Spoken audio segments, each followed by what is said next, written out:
Happy Ocean Day. Happy World Oceans Day.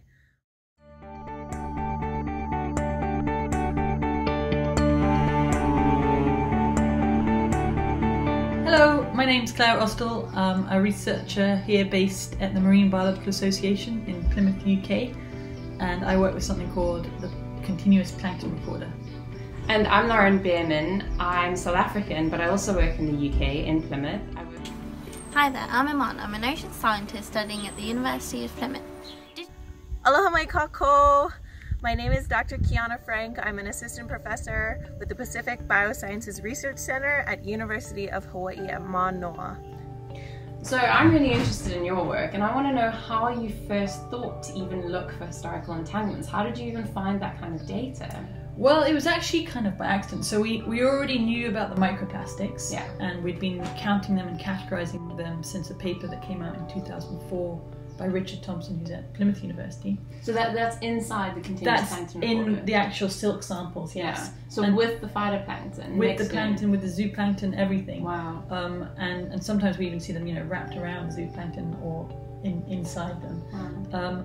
But the entanglements was by chance, really. We have a team of guys in the workshop who work really hard cleaning up the plankton recorders when they get bashed about and fixing them up. And they were noticing that more and more we were getting entanglements around the propeller and around the actual body of the plankton recorder, like big pieces of plastic.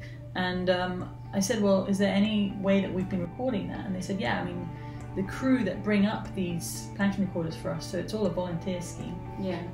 There's a comments section, and they'll often record the sea state and whether the plankton recorder is towing appropriately, but they'll also report any entanglements, so whether we get bits of seaweed, bits of wood, but also bits of plastic. So it's in this comments section. So that's where we created the database, and since 1930s we've had these records of entanglements. Wow. Yeah. And able to map them as well in the North Atlantic. So it is really exciting, and I'm so keen to see how we can link in with satellite work again, because we don't tow in the coastal areas, and we don't necessarily have the coverage that you'd get from satellite. So I'm really intrigued as to how do you actually take a picture and then use that to know if this is plastic or if it's just a piece of wood. So Claire's got this historical record that goes back in time, and I come from a slightly different perspective in that I'm relying on very modern day things in low Earth orbit in space. So I use satellites to look for floating marine litter.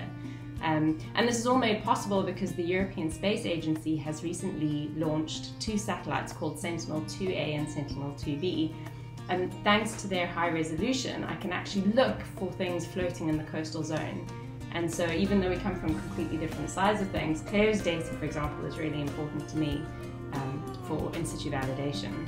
Yeah, it's really exciting because essentially we take the in situ samples, so the water samples, and we can find tiny little microplastics, but we also get larger plastics, so entanglements on our plankton recorder, which give you an idea of where might be hotspots for entanglements on marine life. And we're able to map those in areas where we have lots of tows. But then feeding into the satellite data is really exciting because essentially you've got almost the whole world covered. Well, that's it. So the satellite data collects imagery almost every couple of days of the whole world, really. So where Claire's finding hotspots, I'm really interested in seeing what I can see from space, because obviously for cleanup operations, that's going to be important information. Marine mammals, sharks, as well as sea turtles get tangled in the fishing nets and drown. They are also responsible for destroying habitats.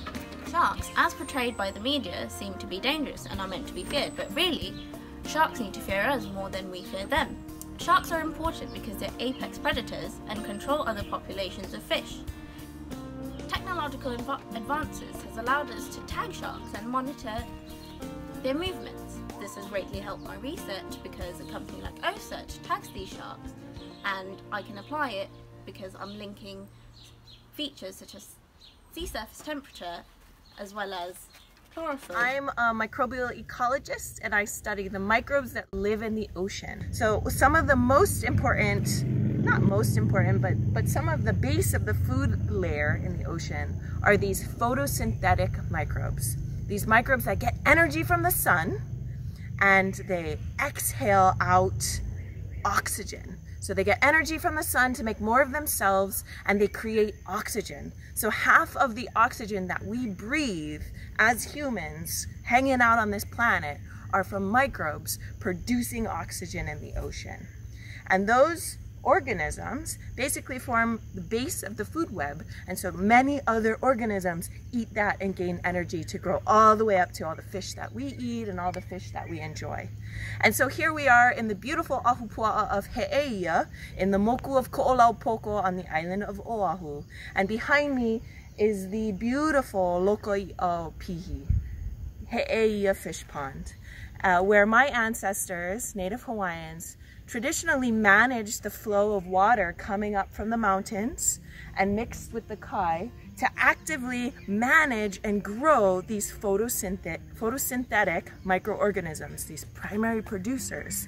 So they could basically like farm all of these green growing mini plant microbes to feed all of the fish that they're cultivating and farming to feed all of their people. Back in the days. And so now I'm really fortunate that I get to work with so many restoration warriors. We call them Aloha Aina warriors that are restoring some of these coastal spaces so that my children and our future generations can once again eat from our oceans and harvest fish from our places. So I just want to wish you a happy World's Ocean Day, Hau'oli la moana, and share with you some of the magic of the invisible realm in the ocean. Aloha, ahuiho. The ocean provides humans with beauty, wonder, job opportunities and recreation, but the ocean is in grave danger. Over 90% of the big fish are already gone. If fishing continues to the current extent, in the next 40 years we'll only be left with jellyfish. It's our job as consumers to control what we eat. That way we can reduce the pressure on the ocean and the fishing industries. Whales, dolphins, turtles who are often found with plastic in their bellies because plastics can often be mistaken for food. So we both really care about the environment, and you know, there's a huge amount of plastic that's being washed into the oceans on a daily basis, and the question is, how do we find it before we even know how to clean it up? What do you think?